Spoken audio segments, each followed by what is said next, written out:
Hello, and thank you for listening to this blog audio written and read by the author Ashan R. Hampton. The Substitute Teacher Dilemma.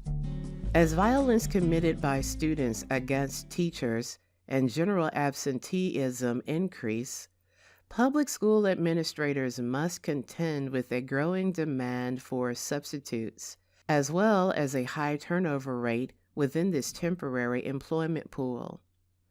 Among several others, one obvious reason for the shortage is, of course, school violence. As headline after headline announces the untimely death of one teacher and the brutal beating of another, who on earth would want to enter a public school? However, as the economy fluctuates and unemployment benefits wane, more people are forced to seek survival jobs. In the past, substitute teaching provided a reliable, though paltry, source of immediate income. Unfortunately, the employment process has become so convoluted and cost-prohibitive that many abandon the prospect of subbing altogether. Those who soldier through the training and fees for background checks often bristle at the harsh realities of today's classroom and subsequently take fewer assignments or unceremoniously quit. Why would an unemployed person decline the opportunity to make money as a substitute teacher? The reasons might astonish some and enlighten others. Subs must pay for a job. Substitute teaching requires the unemployed to pay for a job. Many school districts enlist private employment agencies to manage their substitute teaching staff, which require payment for background checks. Even if the district handles its own hiring, subs and full-time teachers alike must pay for state and federal background checks. In the state of Arkansas, for example, applicants must submit state police, federal, and child maltreatment central registry checks. The first two total $40.50. The child maltreatment check is processed separately and costs an additional $10. For the average job seeker, $50.50 amounts to a fairly steep investment in temporary employment. For teachers and other education professionals, the fees are standard. However, for others with limited education, attempting to avoid fast food jobs, these fees might be surprising and cost-prohibitive. The application process for substitute teaching can be lengthy and a bit convoluted. ESS Midwest, which handles school districts in Arkansas, Indiana, and Michigan, provides a completely automated online application and employee management system. Interested parties cannot simply travel to their local district office to apply.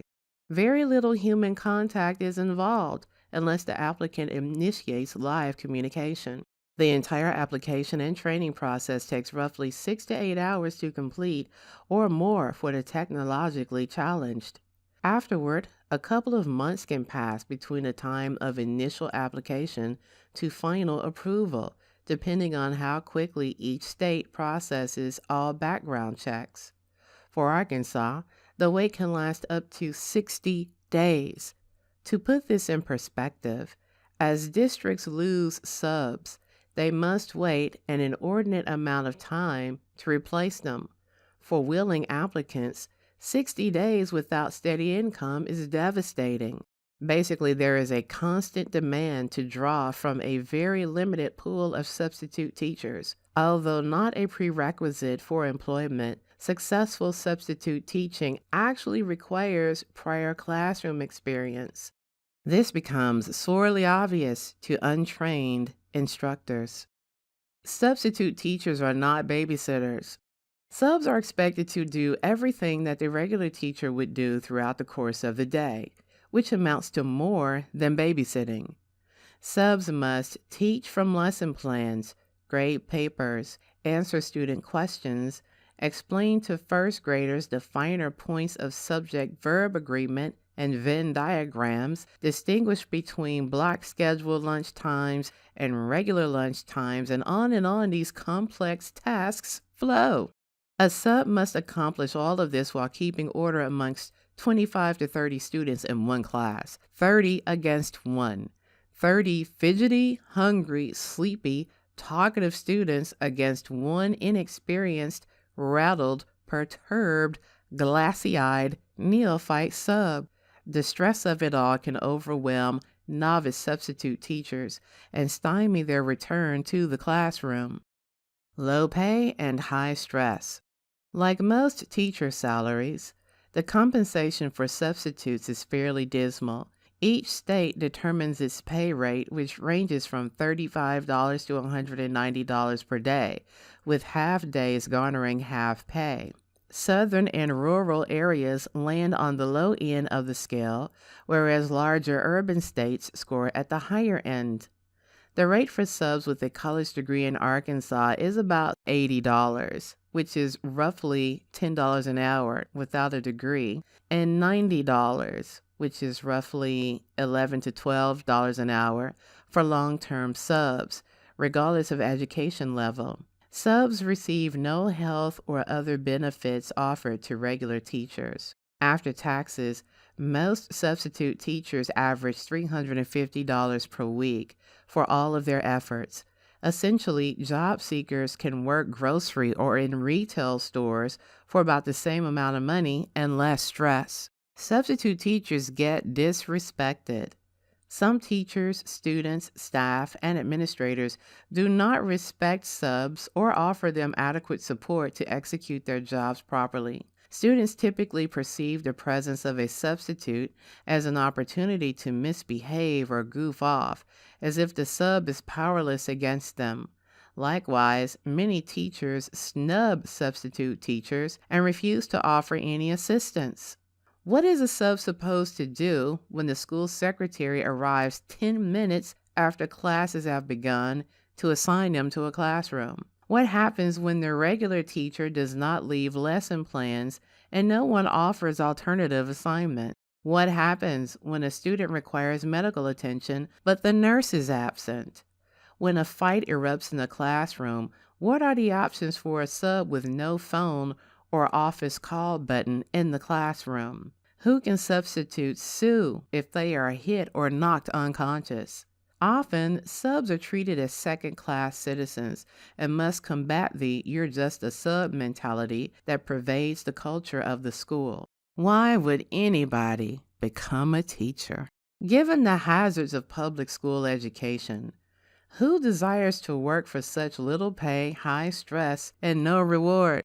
Some full-time teachers might exclaim, "Ha, welcome to my world." Parents, concerned citizens, and the gainfully employed outside of education might wince at the idea that those charged with educating and protecting students are subject to such unfavorable conditions.